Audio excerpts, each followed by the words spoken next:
perintahkan anak-anakmu, keluargamu untuk solat sedangkan usia mereka 7 tahun. Wadribuhum 'alaiha, dan pukullah mereka. Coba lihat ketegasan agama.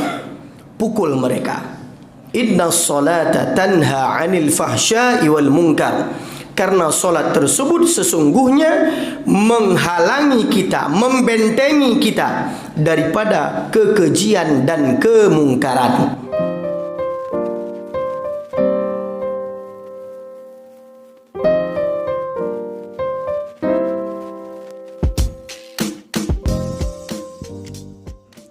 Bismillahirrahmanirrahim.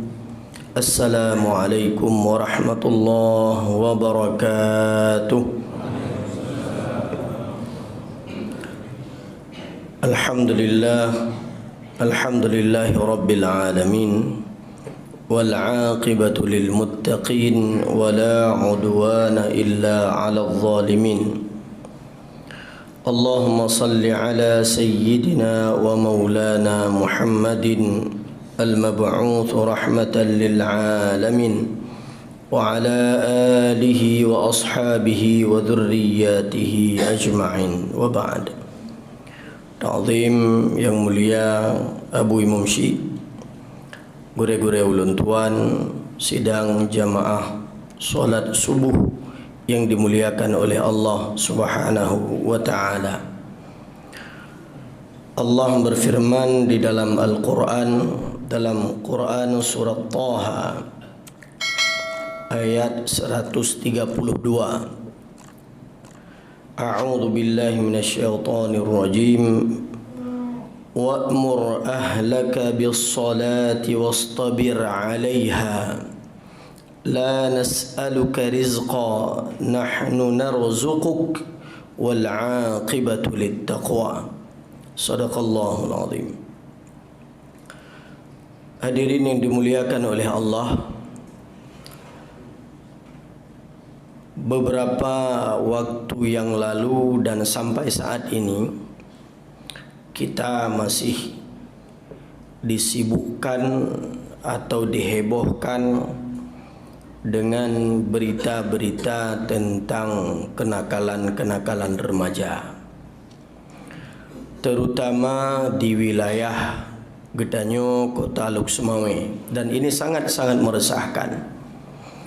Apabila kita bertanya siapakah mereka, tentu mereka adalah anak-anak kita, anak tetangga kita, anak orang Aceh, ayah ke Aceh, mak ke Aceh, dan berada juga tumbuh dan lahir di Aceh. Tetapi kenapa persoalan ini yang dulu hanya kita dengar di media televisi di kota-kota besar, Medan, Surabaya, Jakarta, di mana kemajemukan masyarakatnya sudah sangat banyak, tetapi kenapa hari ini sudah terdengar di tengah-tengah dan di lingkungan kita? Kita tidak pernah dan jangan pernah kita mengklaim dan menyalahkan satu-satu pihak, apalagi kita menyalahkan dalam hal ini adalah pemerintah. Nyokelun bela pemerintah. Kita menyalahkan pemerintah dalam hal anak-anak yang nakal, anak-anak yang tidak punya aturan. Karena hakikatnya ini adalah tanggung jawab keluarga. Pemerintah membuat aturan lalu mengawasi sebuah aturan, ini hak dan kewajiban pemerintah. Sedangkan pengawasan 24 jam itu adalah anak kita, yang Allah tanyakan kepada kita, tidak ditanyakan kepada wali kota, tidak ditanyakan kepada bupati, tidak ditanyakan kepada gubernur. Yang na getanyang singa oh teh hisab li Allah gata tepo ane tonan yah gata. Maka inilah yang menjadi tanggung jawab utama kita hari ini, sebagai orang tua. Alhamdulillah kalau salah satu nama-nama tersebut yang masuk ke dalam yang ditangkap 20 dronyan hanaruh anak getanyo, alhamdulillah. Getanyo doakan juga mudah-mudahan ke depan juga anak kita dilindungi oleh Allah dari perbuatan tersebut.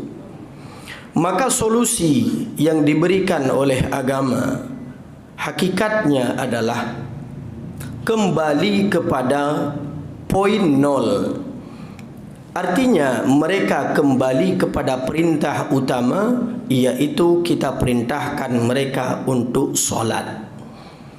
Mungkin solat itu sendiri jarang kita kontrol. Sering tatanyong ba anu SD atau anu SMP nya hana kaya ihlam nyo malam Senin singoh sikula.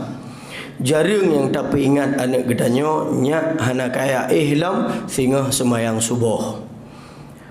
Jarang kita mengingatkan anak-anak kita untuk ikut berangkat bersama kita solat fardu secara berjamaah di masjid, di manasah dan di musalla. Tetapi sering kita ajak anak-anak kita untuk duduk nongkrong bersama, yang terkadang itu hanya untuk melalaikan hati kita. Maka Al-Quran berpesan kepada kita, wa'mur ahlaka bis-salah, perintahkan keluargamu. Yang terutama diperintahkan oleh agama adalah keluarga. Perintahkan keluargamu bis-salah, untuk solat. Wastabir 'alaiha, memang berat. Ya, memang berat, solat tersebut berat. Wastabir, maka di sini diperintahkan kita bersabar dan ekstra sabar di dalam memerintahkan anak-anak kita untuk solat. Kalau kalimatnya wasbir, mungkin ini lebih ringan. Karena ziyadatul lafzi tadullu ala ziyadatil ma'na. Di sini wastabir ada tambahan huruf, maka tambahan makna juga berlaku. Bersabarlah karena ini memang berat. Terkadang kita dilalaikan oleh sesuatu yang sudah dijanjikan oleh Allah Subhanahu wa taala. La nas'aluka rizqa, kami tidak meminta rezeki kepadamu. Jadi yang tak legetanyo tak sibuk dro te uronyo tak tebit bengah tawo malam, yang terkadang hantom pernah sempat taduk sabuh meja makan dengan anak getanyo tak musyawarah dengan anak, hanya kiban kai kula ro ke, kiban ka pendidikan ro ke, kiban ka jak beut etna ka gepu beut le gure pu kitab.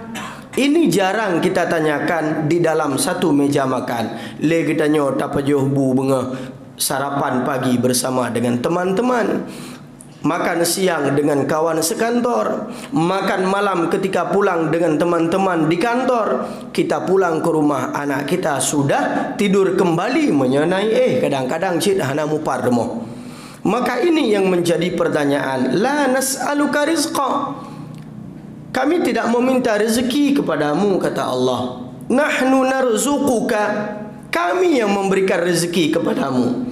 Perintahku kepadamu adalah perintahkan kepada anak-anakmu untuk salat. Wal 'aqibatu littaqwa, karena kebaikan yang baik itu, yaitu syurga Allah, itu akan diberikan kepada mereka yang bertakwa. Maka hadirin yang dimuliakan oleh Allah, dalam Al-Quran juga, dalam Quran surat Maryam yang kita bacakan tadi, ketika keturunan-keturunan para nabi, ulaika allazina an'ama Allahu alaihim minan nabiyyin, itulah para nabi yang diberikan nikmat oleh Allah Subhanahu wa taala. Min dzurriyyati Adam, dari keturunan anak Adam.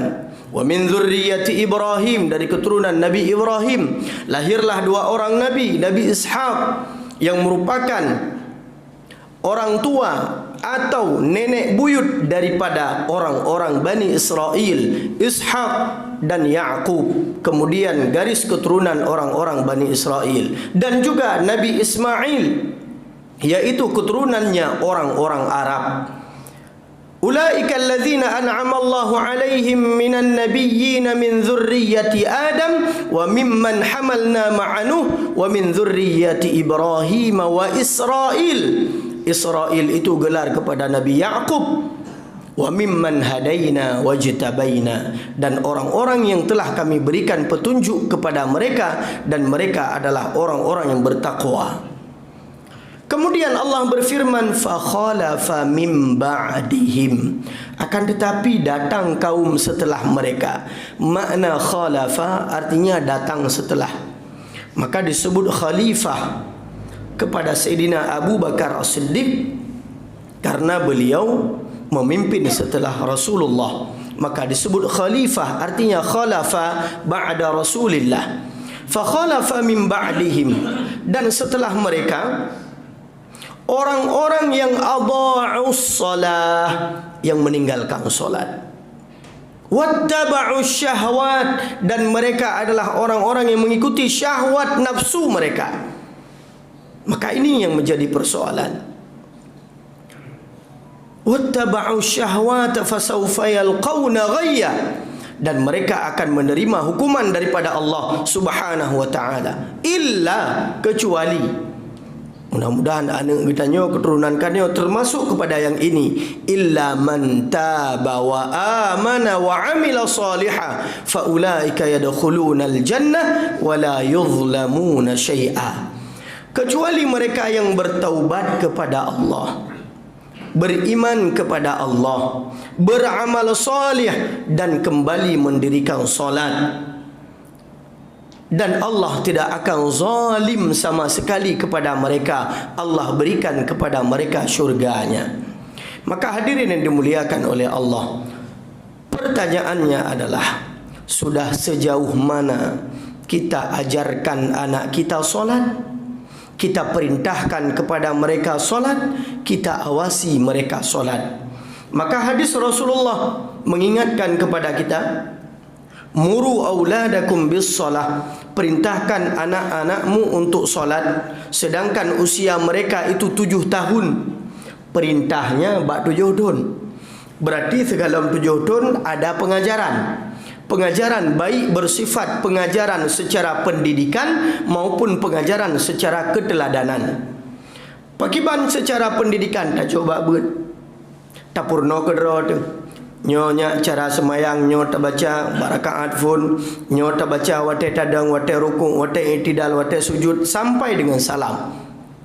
Atau dengan keteladanan, sudah berapa kali kita ajak anak-anak kita untuk menuju ke masjid sehingga mereka terikat hatinya dengan masjid. Padiga nak tapakat anak mit ketanyo terkadang tajak bak majlis taklim sehingga anak-anak kita tidak liar dan tidak takut kepada majlis taklim. Maka ini, apakah kita sudah melakukan sebelum 7 tahun? Kalau sudah 7 tahun, ini bukan lagi pengajaran tetapi sudah bentuknya perintah. Wa'mur, perintahkan anak-anakmu, keluargamu untuk solat sedangkan usia mereka 7 tahun. Wadribuhum 'alaiha, dan pukullah mereka. Coba lihat ketegasan agama. Pukul mereka. Cuman nyopoh bek salah makna. Bek nak cok baci hanai semayang ka si urus sabah mati. Hai dah mana? Akan tetapi perintah di sini pukul adalah darban ghaira mubarrih, iaitu pukulan yang tidak memberikan bekas tetapi memberikan pukulan mental terhadap anak kita. Wa farriqu bainahum fil madaji'. Ketika usia sudah 10 tahun, perintahkan anakmu untuk solat, kalau tidak mau pukul, dan pisahkan mereka dari tempat tidur mereka. Punya awai anak agam katanya dengan kakak siapa ni maka umur 10 tahun kaje pisah.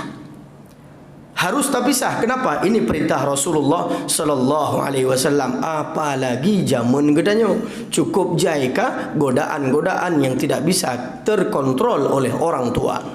Hadirin yang dimuliakan oleh Allah, pertanyaan selanjutnya, tengku lon keluarga lon kalau lon perintahkan untuk solat, tetapi kekejian dan kemungkaran tetap terjadi.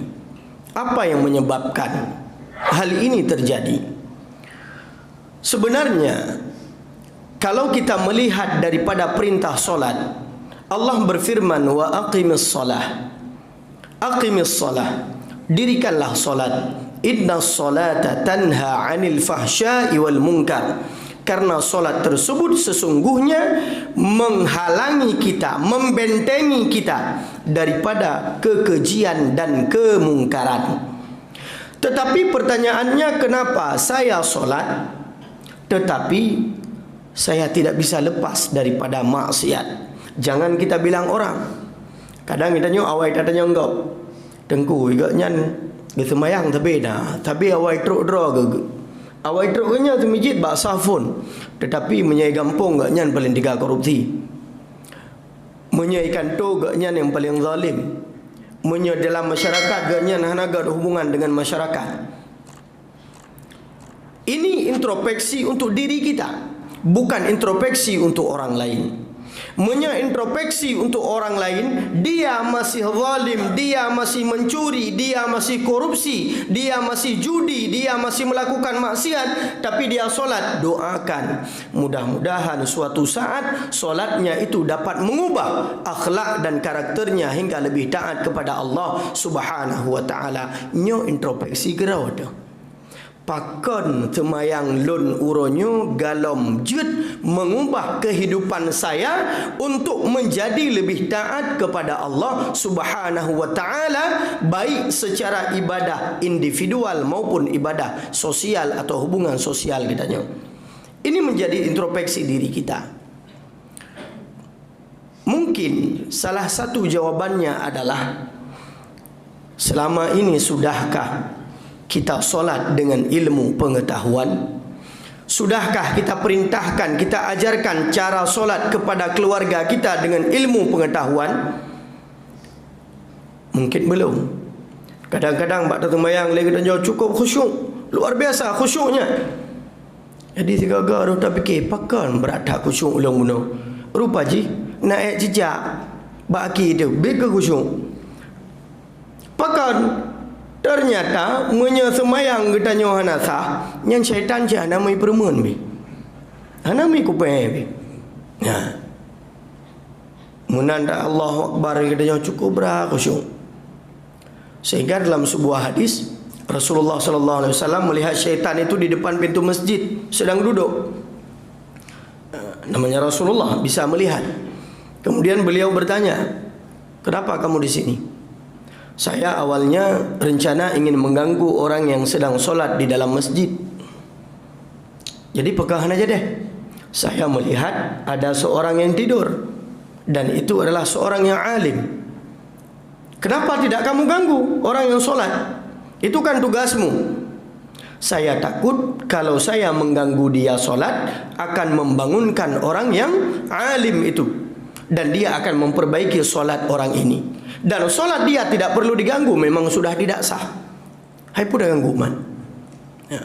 Maka syaitan gak ada buat bicut ketika orang yang ibadah hana ilmu. Maka ji baik hiril le katanya, kadang-kadang syaitannya kayu mupakat sabok punangkeun sabok kompi, sabok batalion ikirim mendung-mendung kena bak katanya waceh. Pakon berat buat dia Aceh, ramai orang taat dia Aceh, berlele pasukan. Kebah dia punan di Swedia nya hana payah syaitan ke dia. Tinggal dang lam lorong-lorong mentang ki bancara jaga kawal baik sampai na urangnya yang tamu Islam nya tak duga ya. Yang lain ke dia berangkat. Ya baik menganggur jak Aceh ya goda urut sembahyang Aceh. Ini tugas syaitan. Tetapi kalau amalan kita tidak berdasar kepada ilmu pengetahuan, syaitan cik apa ya goda cik kawai kan hanata. Maka terkadang inilah yang membuat tidak adanya efek daripada solat kita untuk mencegah daripada kemungkaran dan kekejian. Dari awal kita solat, sebelum solat, bahkan ketika kita berwudu, sudahkah kita khusyuk di dalam berwudu? Atau lagi tanya ka biasa asai ke Arab iqamah baru pedip keram berabru kah selesai. Yakin dalam nyan wudu kita nyo sah padahal sikah hana sah. Lagi tanya ketika musuh memang na ilmu terkadang cicit rok jen. Hai, nyan iya hansip. Ini air mustamal. Ini air tidak boleh dipakai. Nyo kai tibit angin. Cikai goda syaitan. Berarti ini syaitan tahu kalau kita ini adalah orang yang berilmu pengetahuan di dalam ibadah kita. Begitu juga ketika di dalam solat. Ibu ingat ke anak kunci pak tinggal. Dipu ingat ke masalah kantor yang belum selesai. Dipu ingat terhadap persoalan-persoalan yang dapat melalaikan kita daripada solat kita. Kita kadang-kadang gada le, tak fokus lah, gada le, tak fokus kembali. Maka inilah tugasnya syaitan. Tetapi kalau solat kita tanpa ilmu pengetahuan, ini jangankan ya goda katanya mipudoh oleh syaitan. Maka inilah yang terkadang membuat solat kita bukan atas nama yuqimus solah, kan tak pedang semayang, tetapi le katanya kita cuma menunaikan solat. Nah bahasa alam alahan kazan tak semayang juga dia nyak le bakna le hanya seolah-olah solat ini hanya sebagai beban, bukan sebagai tujuan. Hakikatnya solat ini yang didirikan adalah tujuannya adalah lit taqwa, untuk takwa. Sehingga tidak salah ketika sabda Rasulullah sallallahu alaihi wasallam, apabila seorang muslim solat, kemudian dia bagus di dalam solatnya, taat di dalam solatnya, setelah solat, antara solat dengan solat dia menjaga tidak melakukan dosa-dosa besar. Kemudian di antara Jumat, di antara Ramadan ke Ramadan, as-salawatul khamsi, solat 5 waktu. Al-jum'atu ilal jumu'ati, dari hari Jumat ke hari Jumat, artinya minggu ke minggu, pekan ke pekan. Wa Ramadan ila Ramadan, tahun ke tahun. Mukaffaratun bainahunna, ini akan menjadi penggugur dosa-dosa seorang muslim yang taat. Idza jitanabal kabair, apabila dia meninggalkan atau menjauhkan diri daripada dosa-dosa yang besar. Coba lihat, solat, antara solat dengan solat, kalau kita meninggalkan dosa-dosa besar, kadang na dosa ubit yang hana sengaja tak pelaku gepampun ya Allah. Inilah hakikat sebenarnya tujuan dari solat seorang hamba, agar dia dapat menjaga diri daripada dosa besar, agar dia dapat menjaga diri daripada dosa kecil. Kalaupun dia melakukan tanpa sengaja, ataupun dia melakukan kemudian thumma astaghfaru, kemudian dia beristighfar kepada Allah lidzunubihim, atas dosa-dosanya, maka Allah akan mengampuni dosa-dosanya. Kenapa? Sudah mencapai derajat dan tujuan daripada solat tersebut, yaitu ketakwaan. Maka banyak orang solat bukan mendirikan solat. Banyak orang solat tetapi tidak bisa mendirikan solat. Kalau solat yang sudah didirikan adalah solat yang dijaga. Alladzina hum li salatihim hafizun, yaitu orang-orang yang menjaga solatnya. Itulah hakikatnya orang-orang yang mendirikan solat. Bagaimana dia jaga solatnya? Dia jaga waktunya, dia jaga syaratnya, dia jaga rukunnya, dia jaga ilmu dan keabsahannya, sehingga solat itu memberikan efek yang baik, yang positif terhadap dirinya. Begitu juga kepada anak-anaknya, diajarkan solat, bagaimana diberikan ilmu fikih kepada anaknya untuk solat dengan benar, lengkap syarat dan rukunnya, sehingga dapat mencegah anaknya juga daripada perbuatan keji dan mungkar. Maka hadirin yang dimuliakan oleh Allah, untuk menghadapi kenakalan-kenakalan remaja, kemungkaran-kemungkaran yang sudah sangat banyak, bertambahnya masjid hari ini, bertambah pula kemungkaran-kemungkaran yang ada. Bertambahnya musalla, banyak juga yang bertambah kemungkaran di tengah-tengah masyarakat. Apa yang menjadi masalah? Ternyata orang yang solat ini belum benar-benar dia mendirikan solat. maka kita mendirikan solat dengan sebenarnya. Tamurno tajak bak gure. Lun yakin di masjid ini ada kajian-kajian tentang ibadah. Tanya bak gure. Terkadang Fatihah tanya dalam tapu betul bak gure. Dan malai lagi tanya kadang-kadang katuha umum kanam belo. Hantar tujud jak bak gure. Memang punya hantar tujud jak rame-rame tajak gerod. Tak dodok pintu rumah gure atau bak balai agaknya tengku nak cuba dengar Fatihah lon tiga buka betul. Ini jarang yang mau memperbaiki apa yang sudah dia laksanakan bertahun-tahun bahkan puluhan tahun. Kenapa? Karena dia yakin dia benar, padahal belum tentu itu benar.